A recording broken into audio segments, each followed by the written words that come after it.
Hello, my name is David Kenney. Welcome to Light from Above. Glad to have you with us on the program today. I was reading some thoughts and some articles and just doing some basic study about worship, and I came across some kind of sentiments that people would express. Things like, I just didn't get anything out of worship today, or I just didn't get anything out of the sermon today, or I just didn't get anything out of Bible class today. And that's what we're going to talk about today. This idea of, I didn't get anything out of going to church today. Now, we might have that feeling, and it may be, maybe one or two services. I mean, those things happen to us. We have a lot of things going on, and not every service, necessarily impacts us the same as another. But when that becomes, every week, week after week, month after month, then there's a serious problem. And that's what we want to talk about today. I was reading an article. This is in the 2015 April issue of the Gospel Advocate. And Stan Mitchell has a very excellent article on the question, what am I supposed to get out of worship? And he makes this statement. Of course, if you don't get out of worship what you hoped, it might be not the fault of the song leader or the preacher. It could be that it's your fault. One thinks of the Israelites who assumed God's unresponsiveness was due to his being hard of hearing or having short arms.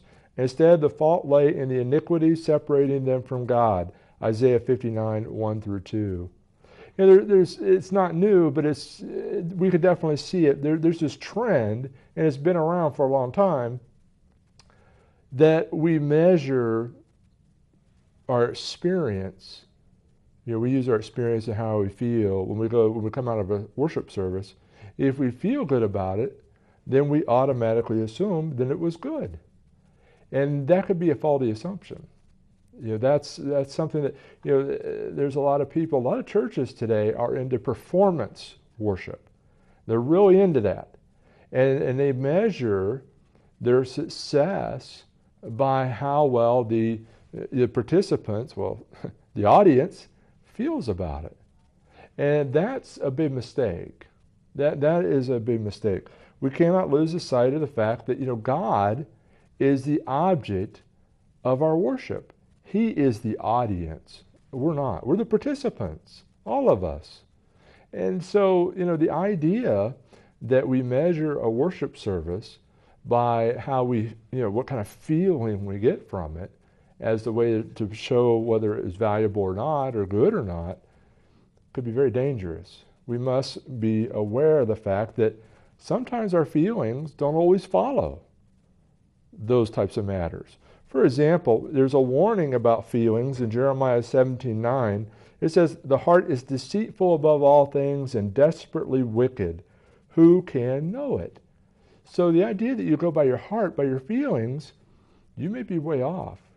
You can't base worship or the things you do in life in accordance to God's word. You have to follow God's word. Another one, and I sort of put this down as a double warning. Now, the reason I have it down as a double warning is the exact same words occur twice in the scriptures. And they occur in Proverbs 14:12 and Proverbs 16:25. And the words are these: "There is a way that seems right to a man, but its end is the way of death." Now, we may think and we may feel that what we're doing is right. But is it right? You see, right and wrong doesn't reside within us. It resides in the scriptures. Are we doing the will of God? Now, this doesn't mean that worship service are to be devoid of emotion.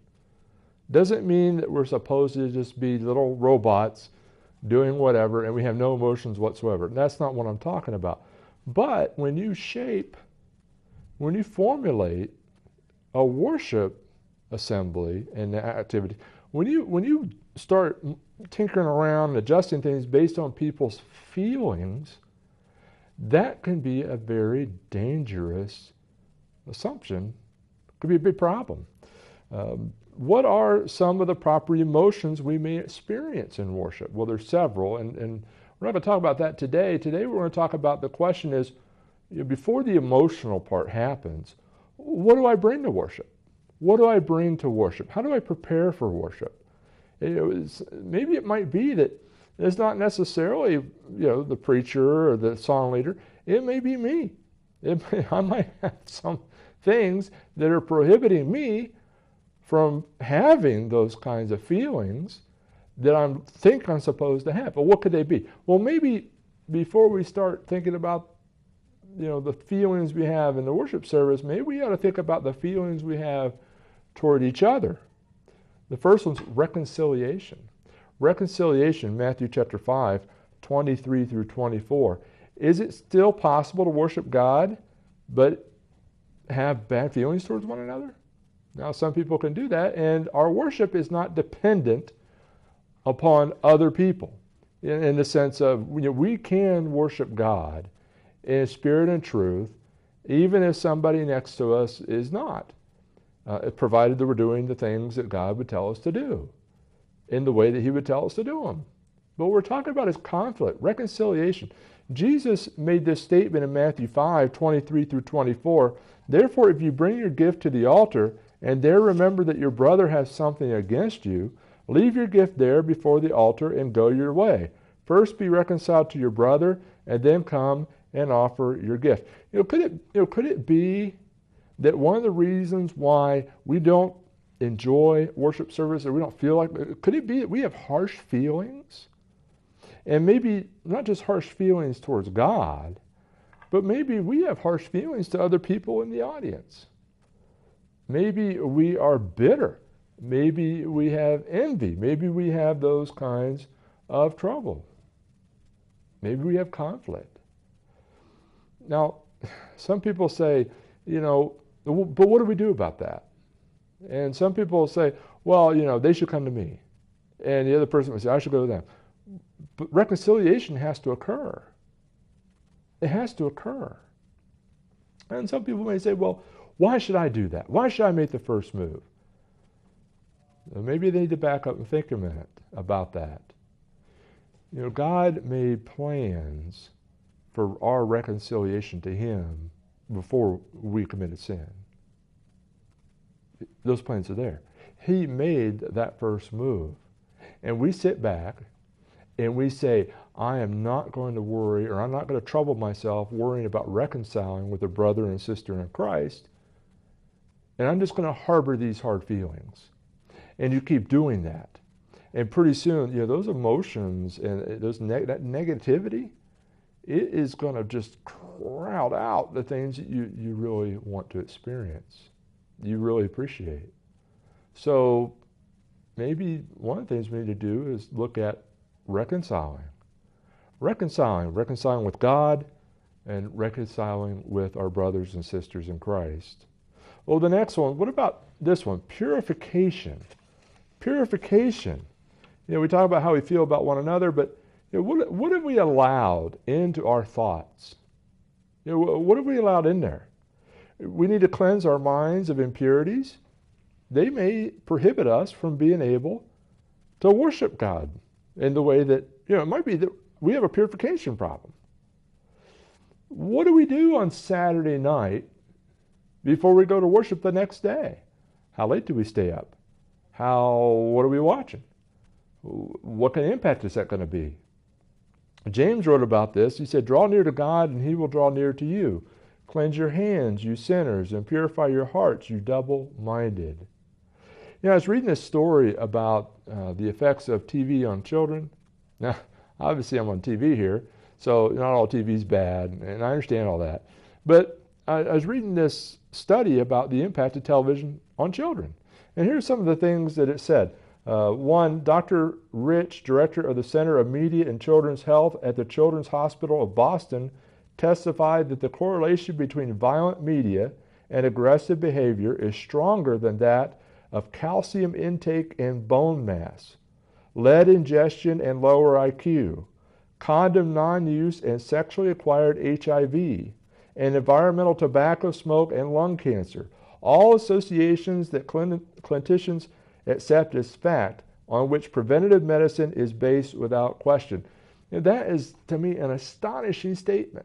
He's saying that the effect on TV on children and the violence and all that, it's as strong as cigarettes, or it's as strong as calcium in fighting osteoporosis, those types of things. it's as dangerous as mercury poisoning, lead ingestion. I mean, we hear about these things on TV or magazines constantly. We hear about it. But how often do we hear about the dangers that the TV exposes our children to?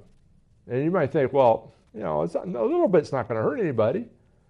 Well, according to this study, the average child spends 25 hours per week watching television. 25 hours a week. That's quite a bit. Also, the content. The study went on and said it's estimated that by the time an average child leaves elementary school, he or she will have witnessed 8,000 murders, over 100,000 other acts of violence. By the time that child is 18 years of age, he or she will witness 200,000 acts of violence, including 40,000 murders. Well, that's a lot of violence. Now, some people say, it doesn't have any impact, it doesn't make any difference. But again, remember that doctor said? There's a correlation there, like cigarettes and nicotine. We clearly hear about that all the time. But we ignore this other. Television watching, it's addicting. It's very addicting. One writer wrote about it and said, violence is like nicotine in cigarettes. The reason why the media has to pump up even more violence into us is because we have built up a tolerance. In order to get the same high, we need ever higher levels. The television industry has gained its market share through an addictive and toxic ingredient. You ever wonder why? You think, why do we have to have more violence? Why do we have all these impurities? Why, people will lament and say, TV just gets worse and worse and worse. And then we have cable. We have cable outlets for shows that are, we don't want to put these on regular TV. We'll have cable, and then we'll watch those things. And we talk about, how we protect our children. Well, I'll tell you what, one of the things that the FCC, in my opinion, ought to be protecting our children against some of the commercials they have on. They're just bad as the TV shows, some of them. But do we really think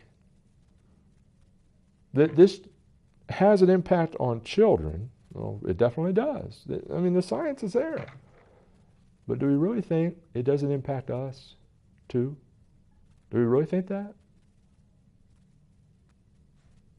Could it be that we need to give further thought about what we take into our minds? If you're seeing murder and mayhem all the time, and then you show up Sunday morning to worship God, you talk about peace and love, and not exactly the same theme there.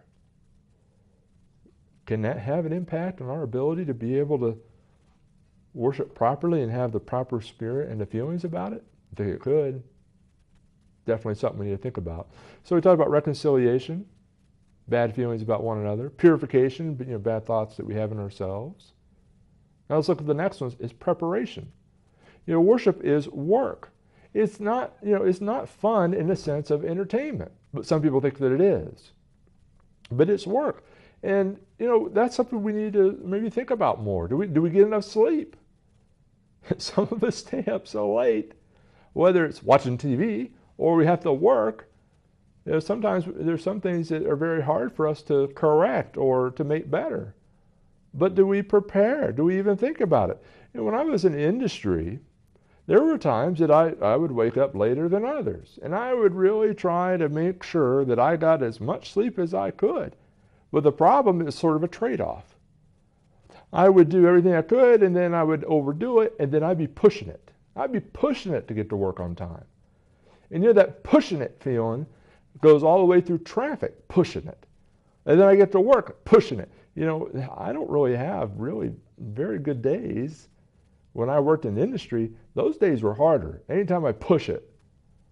Well, do we wonder, would that be any different when we go to worship? Jesus instructed his disciples to make preparations for observance of the feast of the Passover. In Luke 22:7-8, he said, "Then came the day of unleavened bread, when the Passover must be killed. And he sent Peter and John, saying, "Go and prepare the Passover for us, that we may eat." Now, they had to go there and secure the room. But there was more to it than just getting the room ready. I mean, they had to prepare, all that preparation had to be made to observe a feast. And this wasn't just any Passover feast either. Now, if they went through all that preparation work, do we just sort of fall out of bed and drag the kids out and maybe we can barely have a conversation with them? Do we have any preparation in mind? Or do we just say, well, that's just something we do? That's just something we do. Well, maybe we need to give some more thought about that. We had the opportunity to help make physical preparations for not only our worship, but the worship of others. There's in our congregation, we have, some of the ladies and some of the men, they go above and beyond just showing up. Some of them prepare communion. Some of them clean the building. Some of them, they mow the grass. And all these other things. And you might say, well, those are just chores. Those are just chores. Somebody's got to do it. Well, somebody definitely has to do it. But that's really more than just some menial task, or just some task, or just something that has to be done. Those things are actually preparations to help themselves and others to worship. I wonder if have we become so self-centered that we've forgotten that? Could it be? Maybe that's something that we need to think about. Could it be that we've forgotten the importance of these matters as it relates to our worship? And if we don't make the preparations and we're always rushed, then we wonder why we don't get a certain feeling, whether it's justified or not. Maybe that's something we need to think about. If you're feeling that we're losing appreciation to our worship, maybe you need to devote some time in preparation to worship. Maybe that's something we need to think about. We talk about quite a bit about when we rear our children. Sometimes I'll hear this said, or I've had it said towards me or others growing up.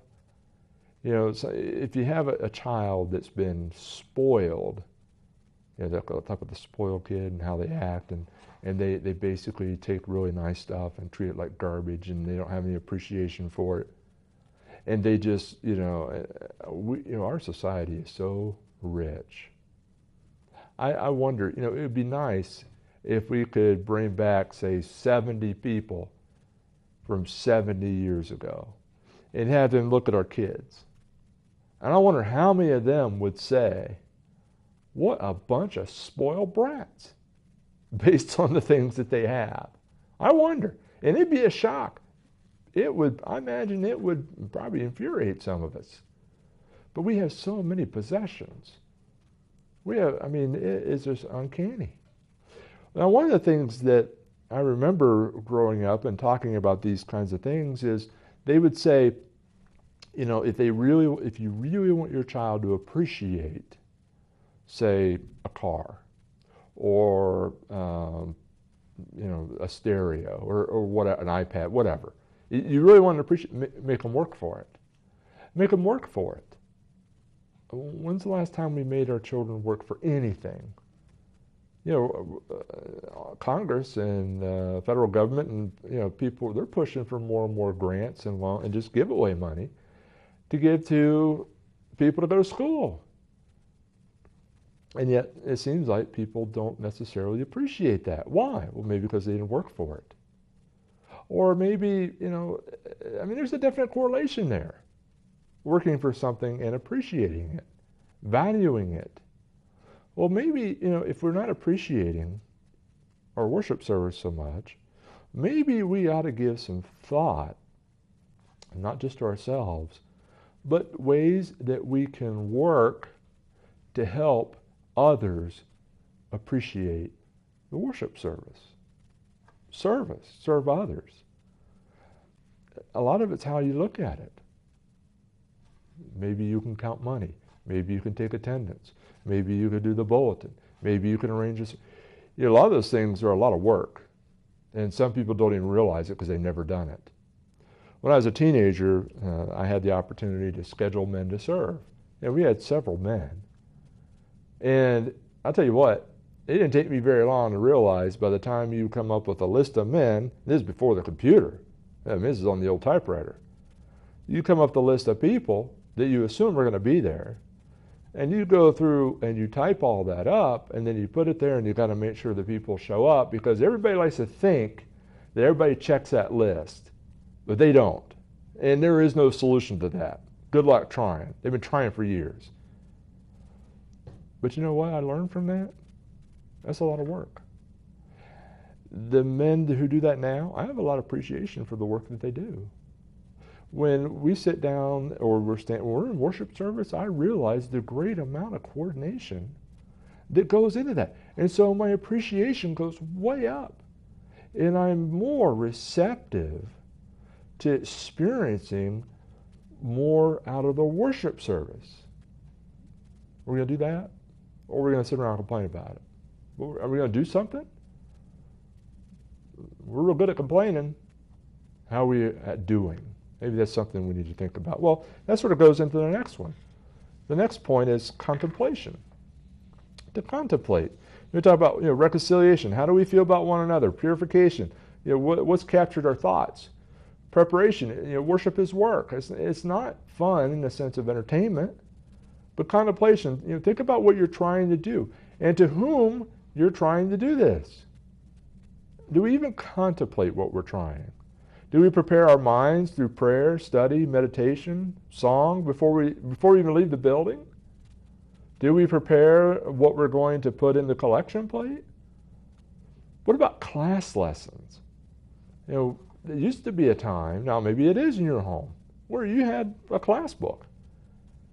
And, I went through the teenage years. I know how it is. You're lucky if you remember to bring the book back. But what do we do with those books? Do we just let them sit there? And, sometimes the way we treat the books, it might have just been better we just left it in the chair. And sadly, a lot of people would rather do that. But do we even contemplate along those lines? Do we think about who we are going to worship? Do we think about anything ahead of time at all? Do we give any thoughts along these lines? When I hear people say, I just didn't get anything out of the worship service, these type of thoughts come across my mind. In Psalm 119, 14 through 16, it says this, I have rejoiced in the way of your testimonies as much as in all riches. I will meditate on your precepts and contemplate your ways. I will delight myself in your statutes. I will not forget your word. We have it very good in our nation. We have the Bible. We have copies of the Bible all over the place. I was looking at a friend's picture, and he's helping to pack up a crate to load up Bibles to send to another country. And I just think, a crate. In some of our church buildings, we could probably fill up that crate with just Bibles that aren't even used anymore. I wonder if we think about that. I have rejoiced in the way of your testimonies as much as in all riches. How do we think about God's words in comparison to our riches or our hobbies or so on? Worship is, it's action. It's not just a feeling. Thanks for watching our program today. Before we close our program today, we'd like to take a moment and review this roadmap to heaven with you, since the matter is so serious. There are many incorrect set of directions out there, and sadly so many people are following them. For example, some people have been given wrong turns. They believe things such as faith only, works only, or grace only. Or some attempt to change the order of the turns, being baptized before they even believe. Some people fail to realize what point they are on the map. Don't even open their Bibles yet, and they think they're saved already. As a person travels in a car or takes a hike, it has to follow the proper directions, so we must follow the proper directions to heaven. Let's take a look at the directions on our roadmap to heaven here. You have to look at these passages in your Bible for yourself. We'll just list the steps, the turns on the way. First is to believe or to have faith. And then number 2, to repent, to turn away from sin. Number 3 is to confess that Jesus is the Son of God. Number 4 is immersion, or to be baptized, which is a burial in water to have your sins washed away. And then you're added to the church by the Lord, not by a group of people, or not by giving some kind of testimonial experience or things like that. And then once you're added, you need to serve and worship the Lord faithfully all the days of your life. And the key word's faithfully. You don't waver. And that's very important. We need to keep in mind, too, that in Noah's day there was a big flood, and only people in the ark were saved from the flood. The same is true today. There is no salvation outside the Lord's church. Where are you on the roadmap to heaven? Thanks for watching our program. Please let us know if we can assist you with further information for your journey.